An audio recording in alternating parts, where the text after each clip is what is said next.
O Senhor esteja convosco. Ele está no meio de nós. Proclamação do Evangelho de Jesus Cristo segundo São Lucas. Glória a vós, Senhor.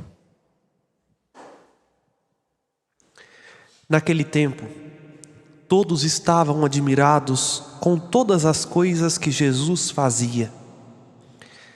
Então Jesus disse aos seus discípulos: prestai bem atenção às palavras que eu vou dizer.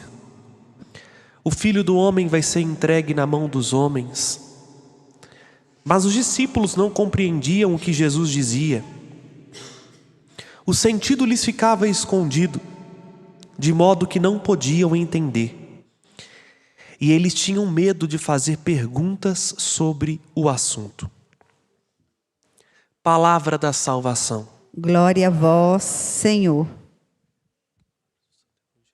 Perdoados nossos pecados. Meus irmãos e irmãs, mais uma vez nós somos apresentados ao mistério da cruz do Senhor. Claro, toda celebração eucarística é por excelência anúncio da paixão, morte e ressurreição de Jesus. Mas de modo particular no dia de hoje, nós ouvimos o segundo anúncio da paixão. Ao longo do Evangelho de Lucas, que estamos lendo estes dias, são 3 vezes que Jesus anuncia sua paixão. E vejam, qual é a moldura do anúncio da paixão? É a admiração.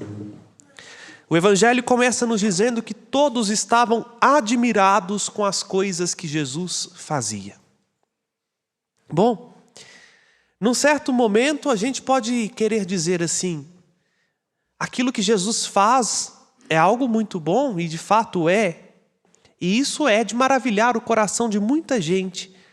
Mas o que Jesus quer nos mostrar, que muito mais do que os milagres e os sinais que Ele pode operar e operou e continua operando no nosso meio, a maravilha pela qual o nosso coração precisa se alegrar é a maravilha da redenção, a maravilha da salvação.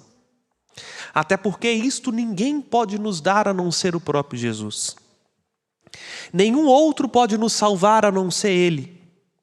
E esta salvação, meus irmãos e irmãs, não se deu com um passe de mágicas, nem se deu por meio de um decreto assinado, baixado por Jesus.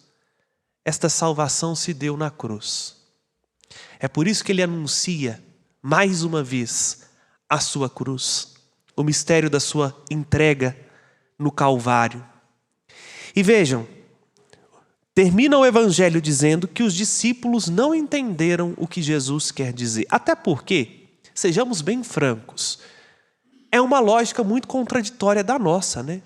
Está todo mundo me elogiando por algo bom que eu fiz, aí eu chego e falo assim: olha, tem algo melhor para vocês elogiarem, a minha morte. Eu vou morrer cruelmente. Quebra a argumentação, quebra a lógica quando olhando com os olhos humanos. Fica parecendo até que Jesus é ríspido, né? Que não está correspondendo à altura a tanto afeto e a tanta expectativa que foram depositadas na pessoa dele. Mas há algo além desta quebra argumentativa que contrariou o coração dos discípulos, que também, meus irmãos e irmãs, é algo que nós não entendemos sem o auxílio da graça de Deus. Como pode alguém tão bom sofrer tanto? Como pode aquele que nós estamos vendo realizar coisas tão boas merecer o castigo de um malfeitor? Como pode o justo pagar pelos injustos? Mas, meus irmãos e irmãs, aqui permanece para nós um mistério, onde o sofrimento e a dor não é tido como uma punição, um castigo, mas o sofrimento e a dor é tido para nós como uma oportunidade de nos tornarmos melhores. Um sofrimento, ele pode fazer com que grandes virtudes que estavam adormecidas no coração humano se despertem e façam com que a gente acorde para a vida de verdade. Aprendamos a viver de verdade. Tem gente que só aprende pelo caminho da dor, né? Que enquanto está tudo muito bom, nós não nos lembramos de Deus e dos outros, mas na hora que a coisa aperta, a gente entende que não só de alegrias, de prazeres, de dinheiro, de fama, de luxo, vive o homem, mas há algo que o nosso coração suspira muito mais, que é uma felicidade que só Deus pode nos dar. Os discípulos, diante desta incompreensão, têm medo de fazer pergunta. Bom, aí eu fico pensando quando eu leio isto, por que eles tinham medo? O próprio Evangelho já nos diz que quando Jesus estava em casa com os discípulos, explicava tudo o que eles não entendiam. Por que agora diz que diante desse anúncio explícito, o Filho do Homem vai ser entregue na mão dos homens, os discípulos têm medo de perguntar, peraí, eu estou entendendo bem? O Senhor vai morrer mesmo? É isso que eu entendi? Por uma questão que nós precisamos, muitas vezes, meus irmãos e irmãs, nos policiar, porque acontece com muita frequência. Às vezes, nós não temos medo, não é de fazer a pergunta, nós temos medo é da resposta. Por isso que muita gente não tem coragem de perguntar o óbvio. Me recordo de uma vez, uma jovem me procurar para um aconselhamento e descreveu toda a relação dificultosa que ela estava tendo com seu namorado. E aí ela falou das lutas, da rejeição. E aí a pergunta que eu fiz para ela foi exatamente essa. Minha filha, e você já perguntou com sinceridade para ele se ele quer continuar o relacionamento com você? A resposta que ela me deu foi a óbvia, né? O que eu já esperava. Não perguntei isso. E aí a pergunta que eu fiz para ela é, e por que você ainda não perguntou isso? E ela me respondeu assim, porque eu tenho medo da resposta. Bom, ela sabia que aquele relacionamento já tinha acabado há muito tempo e que aquele rapaz não queria nada com ela, mas ela não queria ouvir a verdade. Porque a verdade nos devolve a nós mesmos. Por isso que Jesus disse que só a verdade nos liberta. Quando nós somos confrontados com a verdade, a ilusão cai por terra. E aí nós temos que aceitar a vida como a vida é. Juntar os cacos e continuar o caminho, ou continuar fazendo aquilo que estava dando certo, né? Muitas vezes nós não nos perguntamos o que acontece conosco, não porque nós não sabemos perguntar, é porque nós já sabemos muito bem a resposta, e o que nós queremos é fugir da resposta. Os discípulos não perguntaram a Jesus o porquê disso, porque eles entenderam muito bem que o Filho do Homem vai sofrer, mas eles não queriam aceitar um Messias que passasse pela cruz. Como hoje é muito mais fácil para nós aceitar um Cristo glorioso. Aliás, desculpe o padre falar tão francamente, em muitas igrejas que nós vamos para o Brasil afora, já se substituiu o crucificado pelo ressuscitado. Aí fica o voador no meio da igreja, né? O Cristo voando para o céu. Como ainda hoje nós não aceitamos a cruz de Jesus. É muito mais palatável aos nossos olhos olhar para o Cristo glorioso, ressuscitado, vencedor do pecado e da morte, do que olhar para a cruz, porque a cruz devolve a nossa verdade. É por isso que Jesus diz que ali está a maravilha, que nós deveríamos nos alegrar, porque ali está a verdade que tanto nós buscamos. O amor de Deus está escancarado na cruz. Diante da cruz nós somos devolvidos a nós mesmos, porque nós somos devolvidos à nossa total liberdade de escolha. Por isso que é doloroso olhar para a cruz.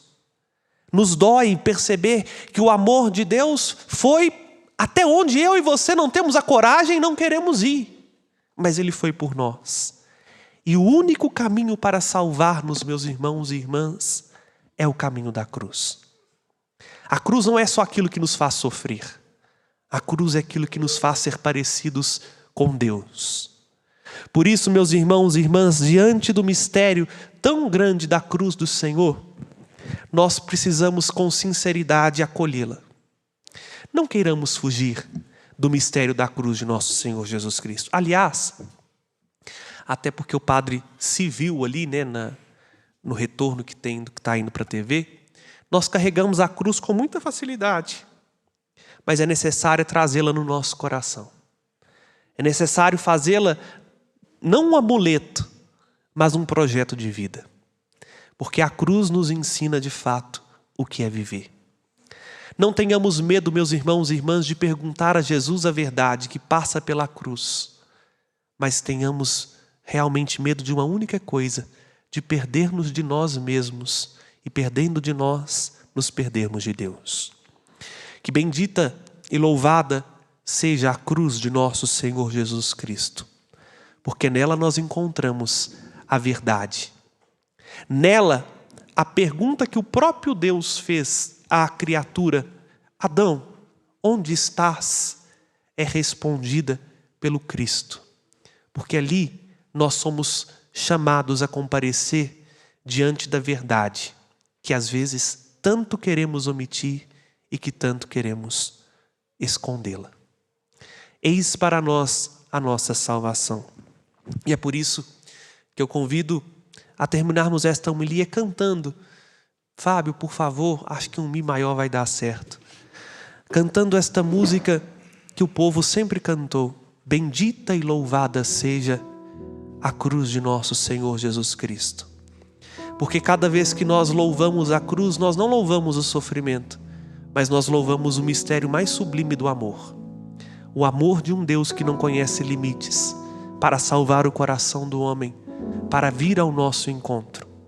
A nossa vitória é esta cruz, que nos escandaliza, porque nos pede renúncia, pede de nós desapego, pede de nós humanidade, e o que queremos é continuar sendo arrogantes, orgulhosos, soberbos. Mas bendita é a vitória que vem da cruz, porque nela a verdade triunfou, e quem se torna amigo dela consegue ganhar o coração de Deus.